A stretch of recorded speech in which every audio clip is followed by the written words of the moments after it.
Hi hello ಎಲ್ಲರಿಗೂ ನಮಸ್ಕಾರ. ಇವತ್ತಿನ ವಿಡಿಯೋದಲ್ಲಿ ಬೀಡ್ಸ್ ಉಪಯೋಗಿಸ್ಕೊಳ್ಳದೇನೆ ಕುಚ್ಚಿನ ಜೊತೆಗೆ ಕ್ರೋಶಾ ಡಿಸೈನ್ ಹಾಕೋದು ಹೇಗೆ ಅಂತ ತೋರಿಸ್ಕೊಡ್ತಾ ಇದ್ದೀನಿ.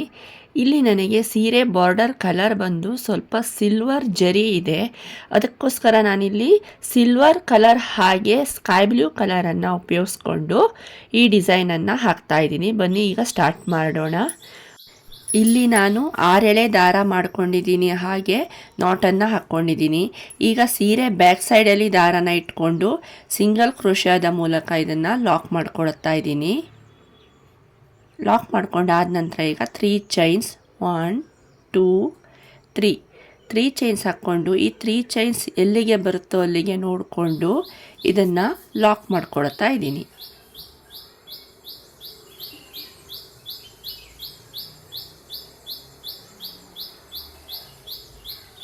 ಲಾಕ್ ಮಾಡಿಕೊಂಡು ಆದ ನಂತರ ಈಗ ಮತ್ತೆ 3 ಚೈನ್ಸ್ 1 2 3 ಈ 3 ಚೈನ್ಸ್ ಎಲ್ಲಿಗೆ ಬರುತ್ತೋ ಅಲ್ಲಿಗೆ ಸಿಂಗಲ್ ಕ್ರೋಶಾದ ಮೂಲಕ ಲಾಕ್ ಮಾಡ್ಕೊಳ್ತೀನಿ.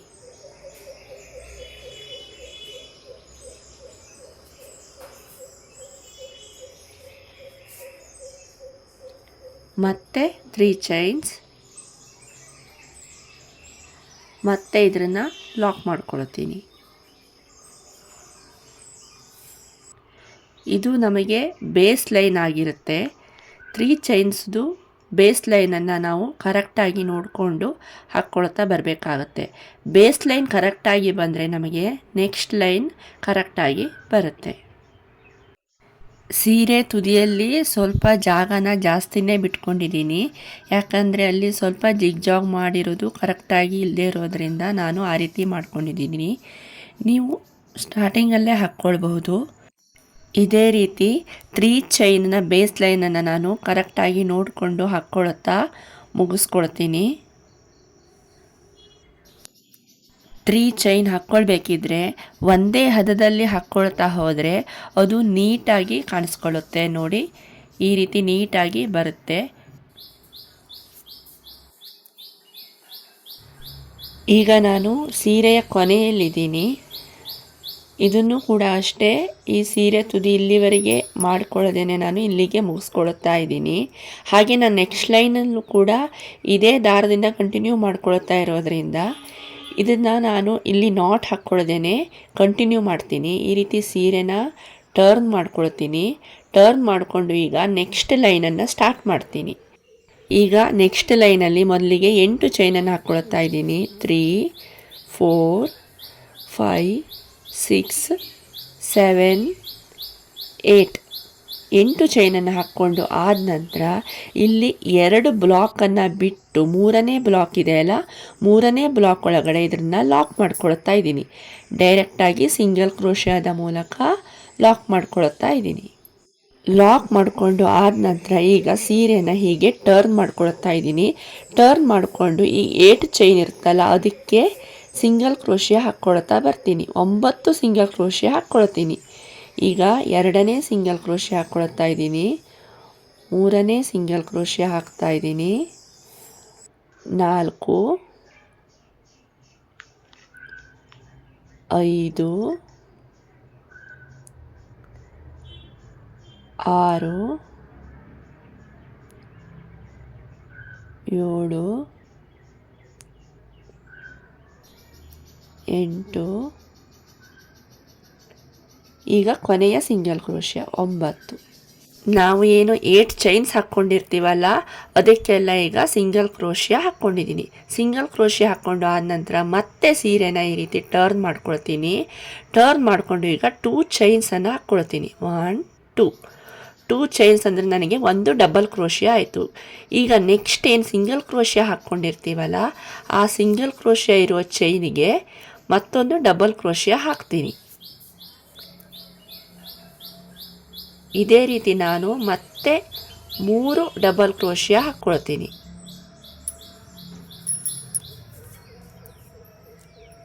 ಈಗ 3 ಡಬಲ್ ಕ್ರೋಶೆ ಆಯಿತು. ಮತ್ತೆ 2 ಡಬಲ್ ಕ್ರೋಶೆ ಹಾಕ್ತಾ ಇದ್ದೀನಿ. ಏನು ನಾವು 8 ಚೈನ್ಸಿಗೆ ಸಿಂಗಲ್ ಕ್ರೋಶೆ ಹಾಕ್ಕೊಂಡಿರ್ತೀವಲ್ಲ ಆ ಸಿಂಗಲ್ ಕ್ರೋಶೆಯ ಚೈನ್ಸ್ಗೆ ನಾನು ಡಬಲ್ ಕ್ರೋಶೆ ಹಾಕ್ತಾ ಇದ್ದೀನಿ. ಇಲ್ಲೂ ಕೂಡ ಅಷ್ಟೇ ನಾನು ಸೀರೆನ ಟರ್ನ್ ಮಾಡ್ಕೊಂಡಿದ್ದೀನಿ. ನೋಡಿ ಈ ರೀತಿ ಬಂತು. ಈಗ ನೆಕ್ಸ್ಟ್ ಪೆಟಲ್ಸ್ ಮಾಡಬೇಕಿದ್ರೆ ನಾನು ಮತ್ತೆ 8 ಚೈನ್ಸನ್ನು ಹಾಕ್ಕೊಳ್ತೀನಿ. 1 2 3 4 5 6 7 8 ಚೈನ್ಸನ್ನು ಹಾಕ್ಕೊಂಡು ಈಗ ನಾವು ಈ ಬ್ಲಾಕ್ ಮಾಡ್ಕೊಂಡಿರ್ತೀವಲ್ಲ, ಈ ಬ್ಲಾಕ್ ಒಳಗಡೆ ಅದೇ ಸೇಮ್ ಬ್ಲಾಕ್ ಒಳಗಡೆ ಇದನ್ನು ಲಾಕ್ ಮಾಡ್ಕೊಳ್ತಾ ಇದ್ದೀನಿ. ಈಗ ನಾನು 2ನೇ ಪೆಟಲ್ಸನ್ನು ಮಾಡ್ತಾಯಿದ್ದೀನಿ. ಲಾಕ್ ಮಾಡಿಕೊಂಡು ಆದ ನಂತರ ಸೀರೆನ ಮತ್ತೆ ಟರ್ನ್ ಮಾಡ್ಕೊಳ್ತೀನಿ. ಟರ್ನ್ ಮಾಡಿಕೊಂಡು ಈ 8 ಚೈನ್ಸ್ಗಳಿಗೆ ಸಿಂಗಲ್ ಕ್ರೋಶೆ ಹಾಕ್ಕೊಳ್ತೀನಿ. ಮತ್ತು ನಾನು 9 ಸಿಂಗಲ್ ಕ್ರೋಶೆನ ಹಾಕ್ಕೊಳ್ತೀನಿ. ಸ್ಟಾರ್ಟಿಂಗಲ್ಲಿ ಫಸ್ಟ್ ಫ್ಲವರ್ ಮಾಡ್ಕೊಳ್ಬೇಕಿದ್ರೆ ಸೀರೆನ ಎಲ್ಲಿ ಟರ್ನ್ ಮಾಡ್ಕೊಳ್ಬೇಕು, ಎಲ್ಲಿ ಎಷ್ಟು ಚೈನ್ಸ್ ಹಾಕ್ಕೊಳ್ಬೇಕು ಅನ್ನೋದನ್ನು ಕರೆಕ್ಟಾಗಿ ನೋಡಿಕೊಂಡ್ರೆ ನಮಗೆ ನೆಕ್ಸ್ಟ್ ಫ್ಲವರ್ ಮಾಡಬೇಕಿದ್ರೆ ತುಂಬ ಈಸಿಯಾಗಿ ಬರುತ್ತೆ.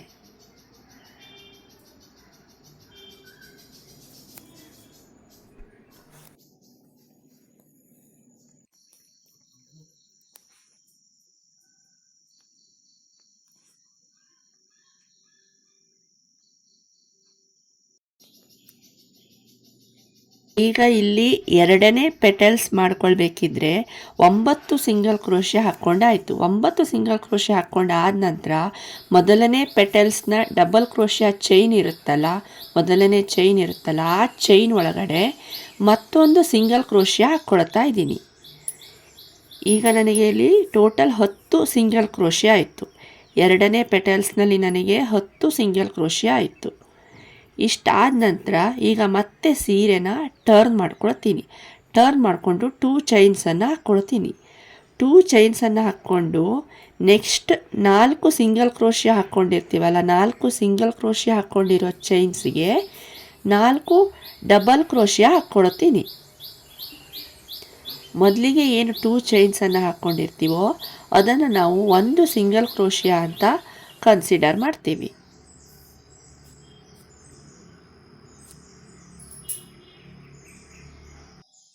ಇಲ್ಲೂ ಕೂಡ ಅಷ್ಟೇ, ನಾನು 9 ಸಿಂಗಲ್ ಕ್ರೋಶೆ ಆದ ನಂತರ ಸೀರೆನ ಟರ್ನ್ ಮಾಡ್ಕೊಂಡಿದ್ದೀನಿ. ಟರ್ನ್ ಮಾಡಿಕೊಂಡು ಡಬಲ್ ಕ್ರೋಶೆನ ಹಾಕ್ಕೊಳ್ತಾ ಇದ್ದೀನಿ.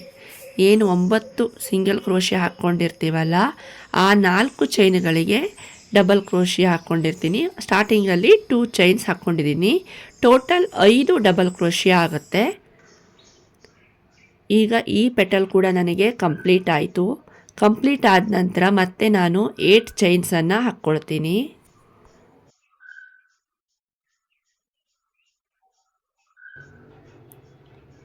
8 ಚೈನ್ಸನ್ನು ಹಾಕ್ಕೊಂಡು ನಾವು ಎಲ್ಲಿ ಈ ಬ್ಲಾಕ್ ಒಳಗಡೆ ಲಾಕ್ ಮಾಡ್ಕೊಂಡಿರ್ತೀವಲ್ಲ, ಸೇಮ್ ಬ್ಲಾಕ್ ಒಳಗಡೆ ಮತ್ತೆ ಈಗ ಇದನ್ನು ಲಾಕ್ ಮಾಡ್ಕೊಳ್ತಾ ಇದ್ದೀನಿ. ಲಾಕ್ ಮಾಡಿಕೊಂಡು ಆದ ನಂತರ ಸೀರೆನ ನಾನು ಟರ್ನ್ ಮಾಡ್ಕೊಳ್ತೀನಿ. ಈ ಸ್ಟೆಪ್ಪನ್ನು ಕೂಡ ಅಷ್ಟೇ ಮರಿಬಾರ್ದು. ಈಗ ಸೀರೆನ ಟರ್ನ್ ಮಾಡಿಕೊಂಡು ಈ 8 ಚೈನ್ಸ್ ಹಾಕ್ಕೊಂಡಿರ್ತೀವಲ್ಲ, ಅದಕ್ಕೆ 9 ಸಿಂಗಲ್ ಕ್ರೋಶೆ ಹಾಕ್ಕೊಳ್ತೀನಿ.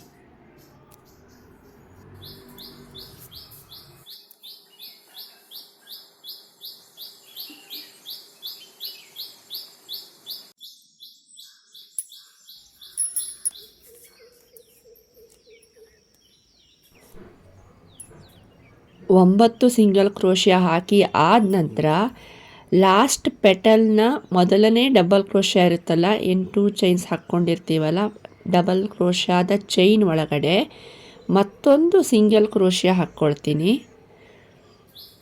ನೋಡಿ ಇಲ್ಲಿ ಕಾಣಿಸ್ತಾ ಇದೆ ಅಲ್ಲ, ಲಾಸ್ಟ್ ಪೆಟಲ್ನ ಚೈನ್ ಒಳಗಡೆ, ಈ ಚೈನ್ ಒಳಗಡೆ ಮತ್ತೊಂದು ಸಿಂಗಲ್ ಕ್ರೋಶೆ ಹಾಕ್ಕೊಳ್ತೀನಿ. ಟೋಟಲ್ ನನಗೀಗ 10 ಸಿಂಗಲ್ ಕ್ರೋಶೆ ಆಯಿತು. ಸಿಂಗಲ್ ಕ್ರೋಶೆ ಹಾಕ್ಕೊಂಡು ಈಗ ನಾನು ಸೀರೆನ ಟರ್ನ್ ಮಾಡ್ಕೊಳ್ತೀನಿ. ಟರ್ನ್ ಮಾಡಿಕೊಂಡು 2 ಚೈನ್ಸನ್ನು ಹಾಕ್ಕೊಳ್ತೀನಿ. 2 ಚೈನ್ಸನ್ನು ಹಾಕ್ಕೊಂಡು ನೆಕ್ಸ್ಟ್ 9 ಸಿಂಗಲ್ ಕ್ರೋಶೆ ಹಾಕ್ಕೊಂಡಿರೋದ್ರಲ್ಲಿ 4 ಸಿಂಗಲ್ ಕ್ರೋಶೆಯ ಚೈನ್ಸ್ಗಳಿಗೆ 4 ಡಬಲ್ ಕ್ರೋಶೆ ಹಾಕ್ಕೊಳ್ತೀನಿ. ನಾವು ಏನು 9 ಸಿಂಗಲ್ ಕ್ರೋಶೆ ಹಾಕಿ ಆದ ನಂತರ 10ನೇ ಸಿಂಗಲ್ ಕ್ರೋಶೆನ ಏನು ಹಾಕ್ತೀವಲ್ಲ ಲಾಸ್ಟ್ ಪೆಟಲ್ನ ಲಾಸ್ಟ್ ಡಬಲ್ ಕ್ರೋಶೆದ ಚೈನ್ ಒಳಗಡೆ, ಅದನ್ನು ಹಾಕೋದ್ರಿಂದ ಆ ಪೆಟಲ್ಸ್ಗಳು ಕೂಡ್ಕೊಂಡು ಬರುತ್ತೆ. ಅಂದರೆ ನಾವು ಲಾಕ್ ಮಾಡ್ಕೊಂಡ ಥರ ಆಗುತ್ತೆ. ಅದಕ್ಕೋಸ್ಕರ ಆ ಸಿಂಗಲ್ ಕ್ರೋಶೆನ ಹಾಕ್ಕೊಳ್ತೀವಿ. ಈ ಪೆಟಲ್ ಕೂಡ ಅಷ್ಟೇ ಕಂಪ್ಲೀಟ್ ಆಗ್ತಾ ಇದೆ. ಕೊನೆಯ ಡಬಲ್ ಕ್ರೋಶನ ಹಾಕ್ಕೊಳ್ತಾ ಇದ್ದೀನಿ.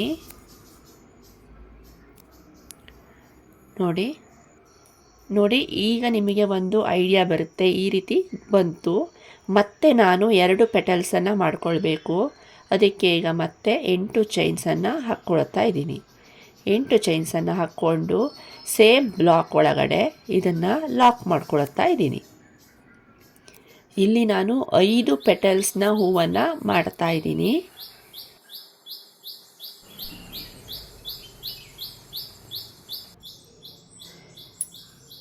ಈಗ ನೋಡಿ ನಿಮಗೆ ಒಂದು ಐಡಿಯಾ ಬರುತ್ತೆ.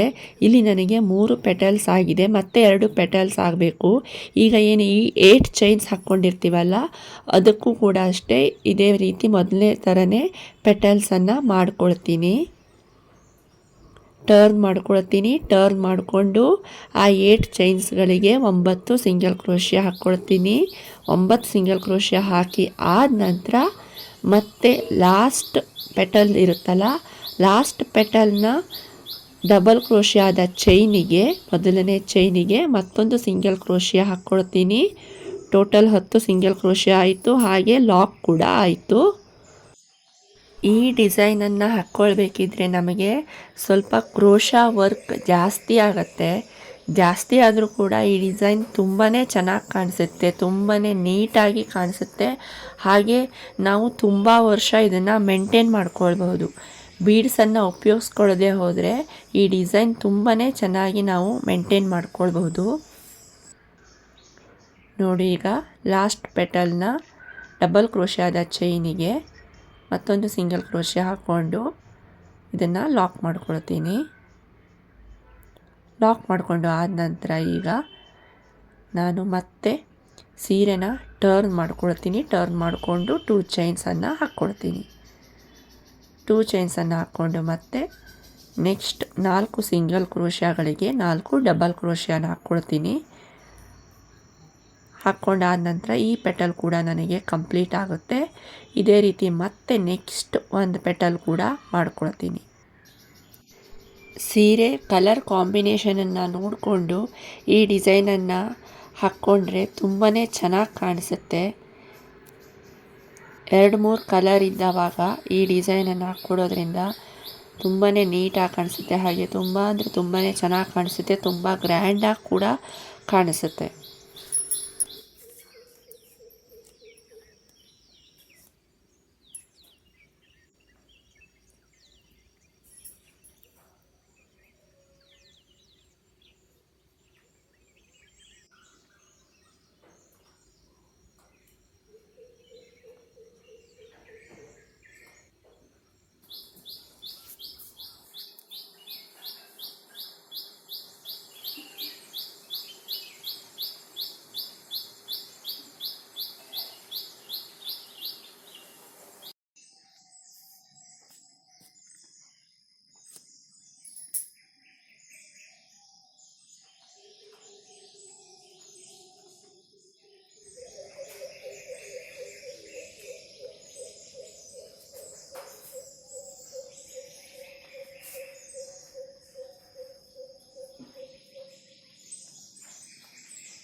ಈಗ ನನಗೆ ಕೊನೆಯ ಪೆಟಲ್ ಕೂಡ ಕಂಪ್ಲೀಟ್ ಆಯಿತು.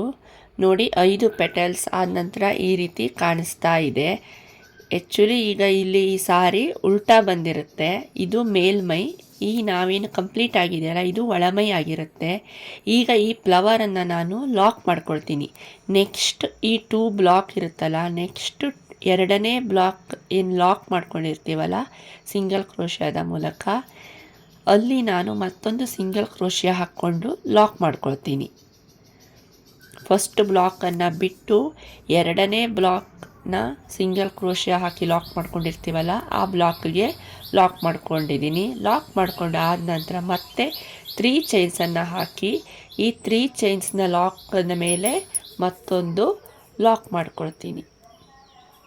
ನೋಡಿ, ಈಗ ಈ ರೀತಿ ಕಾಣಿಸ್ತಾ ಇದೆ.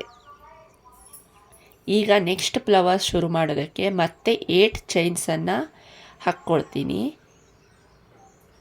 8 ಚೈನ್ಸನ್ನು ಹಾಕ್ಕೊಂಡು 2 ಬ್ಲಾಕನ್ನು ಬಿಟ್ಟು 3ನೇ ಬ್ಲಾಕ್ ಒಳಗಡೆ ಈ 8 ಚೈನ್ಸನ್ನು ಲಾಕ್ ಮಾಡ್ಕೊಳ್ತೀನಿ. ಈ ಸ್ಟೆಪ್ಪನ್ನು ಕರೆಕ್ಟಾಗಿ ನೋಡಿಕೊಂಡು ಮಾಡ್ಕೊಳ್ಳಿ. ಈಗ ಸೇಮ್ ಮೊದಲಿಗೆ ಏನು ಮಾಡಿದ್ದೀವಲ್ಲ ಈ 8 ಚೈನ್ಸಿಗೆ ಸಿಂಗಲ್ ಕ್ರೋಶಿಯಾ ಹಾಕ್ಕೊಂಡು ಪೆಟಲ್ಸ್ನ ಮಾಡ್ಕೊಳ್ತಾ ಬರ್ತೀನಿ. ಮೊದಲನೇ ಫ್ಲವರನ್ನು ಹೇಗೆ ಮಾಡಿದ್ದೀವೋ ಸೇಮ್ ಪ್ರೊಸೆಸ್ಸನ್ನು ಮತ್ತೆ ಇಲ್ಲಿ ನಾನು ಮಾಡಿಕೊಂಡು ಈ ಫ್ಲವರನ್ನು ಕಂಪ್ಲೀಟ್ ಮಾಡ್ಕೊಳ್ತೀನಿ. ಹಾಗೆ ಇಲ್ಲಿ ಮತ್ತೊಂದು ವಿಚಾರ ಏನಂದರೆ, ಫಸ್ಟ್ ಪೆಟಲ್ ಮಾಡ್ಕೊಳ್ಬೇಕಿದ್ರೆ ನಮಗೆ ಇಲ್ಲಿ 9 ಸಿಂಗಲ್ ಕ್ರೋಶಿಯಾ ಬರುತ್ತೆ.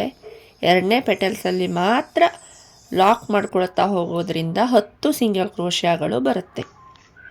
ನಾವು ಫ್ಲವರನ್ನು ಮಾಡಿಕೊಂಡು ಅದನ್ನು ಎಲ್ಲಿ ಲಾಕ್ ಮಾಡ್ಕೊಳ್ಬೇಕು, ಹಾಗೆ ಎಲ್ಲಿಂದ ಶುರು ಮಾಡಬೇಕು, ಎಷ್ಟು ಬ್ಲಾಕನ್ನು ಬಿಟ್ಟು ಶುರು ಮಾಡಬೇಕು ಅನ್ನೋದನ್ನು ಕರೆಕ್ಟಾಗಿ ನೋಡಿಕೊಂಡು ಮಾಡ್ಕೊಳ್ತಾ ಬಂದರೆ ನಮಗೆ ಅದು ನೀಟಾಗಿ ಬರುತ್ತೆ. ಒಂದು ಫ್ಲವರನ್ನು ನಾವು ಕರೆಕ್ಟಾಗಿ ನೋಡಿಕೊಂಡು ಮಾಡಿಕೊಂಡ್ರೆ ನೆಕ್ಸ್ಟ್ ಫ್ಲವರ್ ನಮಗೆ ಈಸಿಯಾಗಿ ಬರುತ್ತೆ. ಎಲ್ಲಿ ಟರ್ನ್ ಮಾಡ್ಕೊಳ್ಬೇಕು, ಎಲ್ಲಿ ಎಷ್ಟು ಚೈನ್ಸನ್ನು ಹಾಕ್ಕೊಳ್ಬೇಕು ಅನ್ನೋದನ್ನು ನಾವು ಕೇರ್ಫುಲ್ಲಾಗಿ ನೋಡಿಕೊಂಡು ಮಾಡ್ಕೊಳ್ಬೇಕಾಗತ್ತೆ.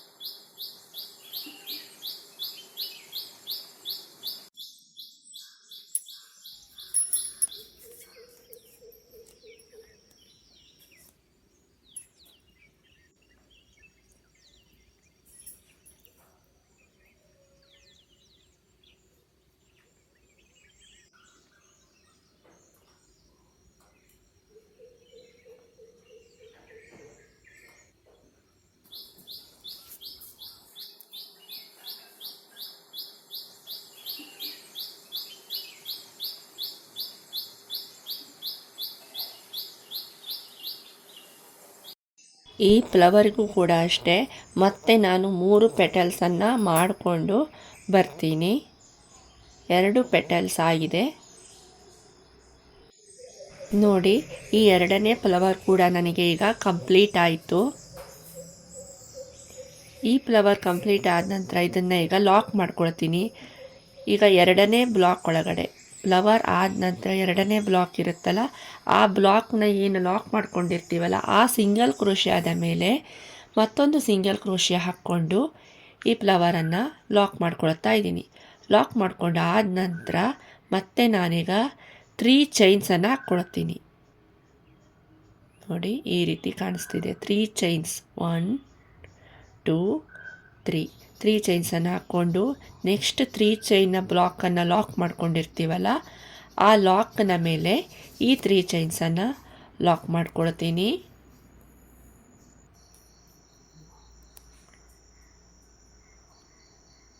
ಲಾಕ್ ಮಾಡಿಕೊಂಡು ಆದ ನಂತರ ಮತ್ತೆ ನಾನೀಗ ನೆಕ್ಸ್ಟ್ ಫ್ಲವರನ್ನು ಶುರು ಮಾಡ್ತೀನಿ. ನೆಕ್ಸ್ಟ್ ಫ್ಲವರನ್ನು ಶುರು ಮಾಡೋದಕ್ಕೆ 8 ಚೈನ್ಸನ್ನು ಹಾಕ್ಕೊಳ್ತೀನಿ. 8 ಚೈನ್ಸನ್ನು ಹಾಕ್ಕೊಂಡು 1 2 ಬ್ಲಾಕನ್ನು ಬಿಟ್ಟು 3ನೇ ಬ್ಲಾಕ್ ಒಳಗಡೆ ಲಾಕ್ ಮಾಡಿಕೊಂಡು ಮುಂದಿನ ಫ್ಲವರನ್ನು ಮಾಡ್ಕೊಳ್ತಾ ಬರ್ತೀನಿ. ಇದೇ ರೀತಿ ನಾನು ಈ ಲೈನನ್ನು ಕಂಪ್ಲೀಟ್ ಮಾಡ್ಕೊಳ್ತೀನಿ.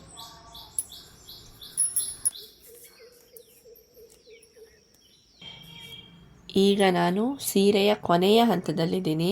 ಕೊನೆಯ ಫ್ಲವರನ್ನು ನಾನು ಲಾಕ್ ಮಾಡಿಕೊಂಡು ಇದನ್ನು ಮುಗಿಸ್ಕೊಳ್ತಾ ಇದ್ದೀನಿ.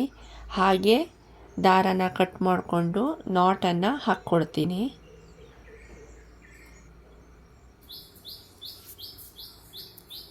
ನೋಡಿ ನನಗೆ ಈ ಲೈನ್ ಕೂಡ ಕಂಪ್ಲೀಟ್ ಆಯಿತು. ಕಂಪ್ಲೀಟ್ ಆದ ನಂತರ ಈ ಫ್ಲವರ್ಸ್ ನನಗೆ ಈ ರೀತಿ ಕಾಣಿಸ್ತಾ ಇದೆ. ಈ ಮೇಲ್ಮೈಯಲ್ಲಿ ಈ ರೀತಿ ಬಂದಿದೆ. ತುಂಬಾ ನೀಟಾಗಿ ಕಾಣಿಸ್ತಾ ಇದೆ. ತುಂಬಾ ನೀಟಾಗಿ ಬಂದಿದೆ ಕೂಡ.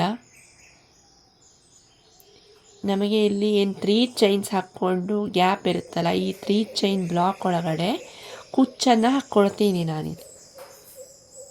ಈ ಬ್ಲಾಕ್ ಒಳಗಡೆ ಕುಚ್ಚನ್ನು ಹಾಕ್ಕೊಳ್ತಾ ಬರ್ತೀನಿ. ಇಲ್ಲಿ ಕುಚ್ಚನ್ನು ಹಾಕೋದಕ್ಕೆ ನಾನು 150 ಸ್ಟ್ಯಾಂಡ್ಸ್ ಆಫ್ ಥ್ರೆಡನ್ನು ತಗೊಂಡಿದ್ದೀನಿ. ಅದು ಡಬಲ್ ಆಗಿ 300 ಸ್ಟ್ಯಾಂಡ್ಸ್ ಆಫ್ ಥ್ರೆಡ್ ಆಗಿದೆ. ನೋಡಿ, ಸೀರೆಯ ಫೈನಲ್ ಲುಕ್ ಈ ರೀತಿ ಬಂದಿದೆ. ಕುಚ್ಚು ಹಾಕ್ಕೊಂಡಾದ ನಂತರ ನನ್ನ ಸೀರೆಯ ಫೈನಲ್ ಲುಕ್ ಈ ರೀತಿ ಕಾಣಿಸ್ತಾ ಇದೆ. ತುಂಬಾ ಚೆನ್ನಾಗಿ ಕಾಣಿಸ್ತಾ ಇದೆ. ಹಾಗೆ ತುಂಬ ನೀಟಾಗಿ ಕೂಡ ಬರುತ್ತೆ. ಯಾವ ಡೌಟ್ ಇಲ್ಲದೆ ಈ ಡಿಸೈನನ್ನು ನಿಮ್ಮ ಸೀರೆಗೆ ಟ್ರೈ ಮಾಡಿ ನೋಡಿ. ತುಂಬಾ ಚೆನ್ನಾಗಿ ಕಾಣಿಸುತ್ತೆ. ಇವತ್ತಿನ ಈ ವಿಡಿಯೋ ನಿಮಗೆ ಇಷ್ಟ ಆಗಿದ್ದರೆ ಪ್ಲೀಸ್ ಲೈಕ್ ಮಾಡಿ, ಶೇರ್ ಮಾಡಿ. ಹಾಗೆ ಇನ್ನೂ ನನ್ನ ಚಾನಲನ್ನು ಸಬ್ಸ್ಕ್ರೈಬ್ ಮಾಡ್ಕೊಂಡಿಲ್ಲ ಅಂತಂದರೆ ಸಬ್ಸ್ಕ್ರೈಬ್ ಮಾಡಿಕೊಂಡು ನೋಡಿ. ಮತ್ತೆ ಸಿಗ್ತೀನಿ. Thank you for watching. Take care.